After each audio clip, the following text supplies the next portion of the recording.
अस्सलामु अलैकुम व रहमतुल्लाहि व बरकातुहू। क़ाल अल्लाहु तबारक व तआला फ़िल क़ुरआनिल मजीद वल फ़ुरक़ानिल हमीद। अऊज़ु बिल्लाहि मिनश शैतानिर रजीम। बिस्मिल्लाहिर रहमानिर रहीम। कज़्ज़बत क़ब्लहुम क़ौमु नूह व अस्हाबुर रसीम व समूद। सदक़ल्लाहुल अज़ीम। मेरे वाजिबुल एहतराम, काबिल सद्र एहतराम नौजवानों और अंजुमन तौहीद व सुन्नत के परवानों, आपकी इस अज़ीम शान अंजुमन का अक़ीदा तौहीद है। इंशाअल्लाह मैं कोशिश करूँगा कि बहुत ही इख्तिसार के साथ आपके सामने अपनी मालूमात पेश करूँ। मेरे दोस्तों, तौहीद इतना अज़ीम मनसब और अज़ीम पैगाम है। 1,24,000 पैगम्बर सिर्फ इस तौहीद के लिए दुनिया में आए। पैगम्बर नमाज़ें पढ़ाने के लिए दुनिया में नहीं आए थे। पैगम्बर ज़कात दिलवाने के लिए दुनिया में नहीं आए थे। पैगम्बर सिर्फ इसलिए दुनिया में आए कि सारी इंसानियत गैरों के दरवाजे से उठकर अपने माथे को हटाकर सिर्फ एक खुदा के सामने सर झुकाएं। मेरे दोस्तों, ये पैगाम तौहीद, ये इस्लाम आज मुझे और आपको बैठे बैठे मिल गया है। ये दीन, ये पैगाम तौहीद जो हमें बगैर तकलीफ के मिल गया है। इस पैगाम तौहीद के लिए हज़रत नूह अलैहिस्सलाम को पत्थर खाने पड़े। इस पैगाम तौहीद के लिए इब्राहिम को आग में गिरना पड़ा। इस पैगाम तौहीद के लिए मूसा अलैहिस्सलाम को फ़िरऔन के मुकाबले में आना पड़ा। इस पैगाम तौहीद के लिए इब्राहिम को नमरूद के मुकाबले में आना पड़ा। इस पैगाम तौहीद के लिए ज़करिया अलैहिस्सलाम को आरे के नीचे आकर अपने जिस्म के टुकड़े टुकड़े कराने पड़े। इस पैगाम तौहीद के लिए इब्राहिम ने, इस्माइल ने, याकूब ने, यूसुफ अलैहिस्सलाम ने, ईसा ने कितनी तकलीफें उठाई सिर्फ एक खुदा के लिए।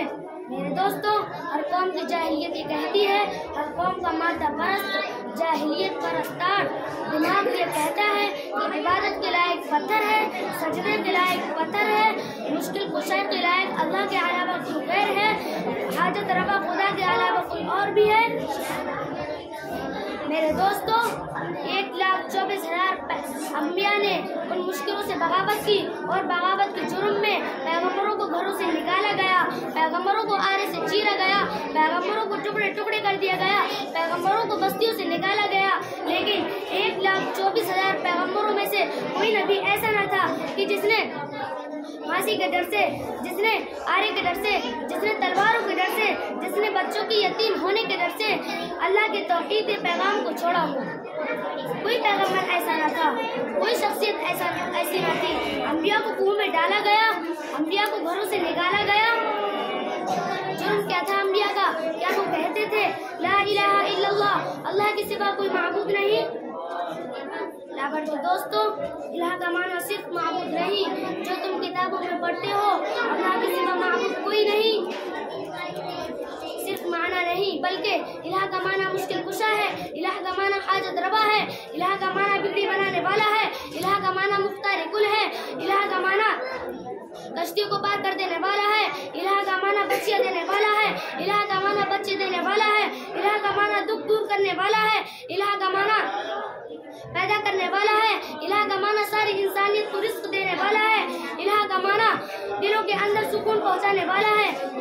जब हम कहते हैं ला इलाह, अल्लाह के सिवा कोई नहीं, इसका मतलब यह है कि अल्लाह के सिवा मुश्किल कुशा कोई नहीं। तुम अली को मुश्किल कुशा भी कहो और फिर कहो ला इलाह, हमने ला और फिर कहो ला इलाह, हमने ला इलाह का माना तस्लीम किया है।